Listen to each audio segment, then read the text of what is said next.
एक पत्नी जो होती है अपने पति पे संदेह कभी नहीं करना चाहिए, और पति को भी चाहिए जो पत्नी है तो पत्नी के साथ विश्वासघात न करे। नहीं तो पत्नी एकदम भगवान विष्णु मान करके एकदम अगरबत्ती दिखा रही है, पूजा कर रही है, सब कुछ त्याग करके, सब संसार को छोड़ करके, सब आंखों पे पर्दा डाल करके अपने पति की पूजा कर रही है, पति के नामों का माला जप रही है। और पति क्या करे, पत्नी के सामने झूठा झूठा आंसू दिखा रहे, नहीं नहीं मैं बहुत प्रेम करता हूँ मेरी मृग नैनी, मेरी मृग लोचनी, तुम्हारे बिना मैं जी नहीं सकता है। और पीठ पीछे जाएगा क्या करेगा, फोन लगा लेगा और मैसेंजर पे दूसरे से चैटिंग करेगा। तो ये बताइए वो खराऊ खाने वाला पति है कि पूजा करने वाला पति है? बताइए।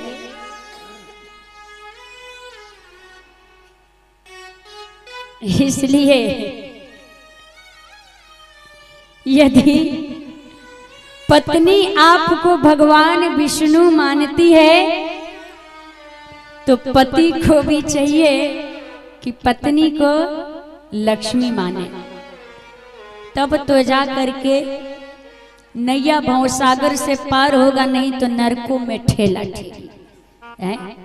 नर्क में भी पूरा सीट फुल है, दरवाजे पे बैठ करके प्रतीक्षा करना पड़ेगा, कहेंगे कि अभी रुको, अभी बैठो तुम दरवाजे पे। हाँ, जब नर्क में थोड़ा सा स्पेस होगा ना जगह, तब ठेल करके घुसना उसमें। हाँ, उसमें भी सीट फुल है आजकल ऐसे ऐसे लोगों से। एक पत्नी थी, अपने पति से बहुत ज्यादा प्रेम करती थी, प्रेम भी करती थी लेकिन शक भी बहुत करती थी। अपने पति को छोड़ करके एक पल के लिए भी कहीं वो जाती नहीं थी, एक सेकंड के लिए भी पति को अपने आंखों से ओझल नहीं करती थी,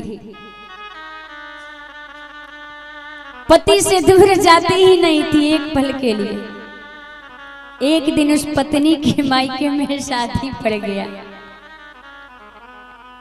तो वो 1 माह पहले से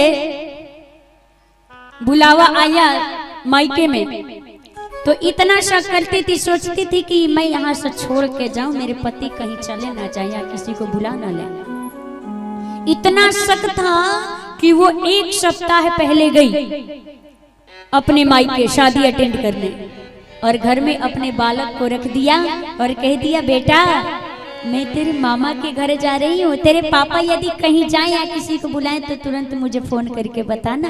बेटा को रख के चली गई, और जैसे ही रास्ते में भी अभी नहीं पहुंची पूरा, तब तक पति को फोन लगा दिया, हेलो ए जी कहाँ हो? पति ने कहा मैं घर पे ही तो हूँ। पत्नी ने कहा नहीं झूठ बोल रहे हो। अतः नहीं देवी मैं घर पे ही हूँ। पत्नी ने कहा नहीं तुम मेरी कसम खाओ। पति ने कहा तेरी कसम खाता हूँ मैं घर पे ही हूँ। पत्नी ने कहा नहीं तुम झूठ बोल रहे हो, एक काम करो तुम किचन में जाओ, तो किचन में जा करके बर्तन को हिला डुला करके उसकी आवाज सुनाओ मुझे। पति बेचारा गया, बर्तन को उठाया, पटका गिराया, आवाज सुनाया। पत्नी ने कहा नहीं झूठ बोल रहे, काम करो ऊपर जो बर्जा स्लिप बना है ना उस पे चढ़ जाओ, मिक्सर रखा ना बटन को दबाओ और मिक्सर की आवाज मुझे सुनाओ। पति बेचारा बटन को टीपा, बटन दबाया और mixer gun gun gun gun चलने लगा। पत्नी का मोबाइल लगा करके हेलो सुनो।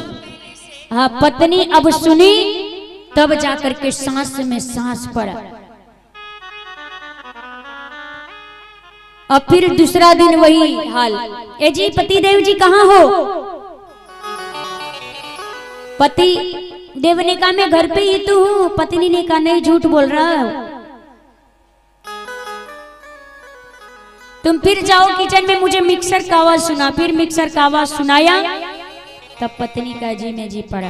फिर तीसरे दिन ही, चौथे दिन ही, पांचवें दिन इतना शक था कि बिना शादी अटेंड किए वापस लौट के चली गई।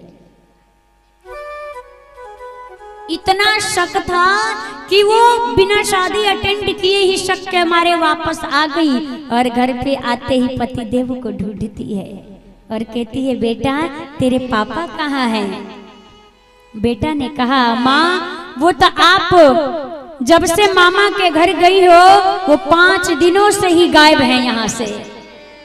पत्नी ने कहा, बेटा लेकिन मैं जब भी फोन करती थी तो वो मुझे मिक्सर का आवाज सुनाते थे। बेटा ने कहा, माँ यही तो बात है कि वो साथ में मिक्सर को भी लेकर के चले गए हैं।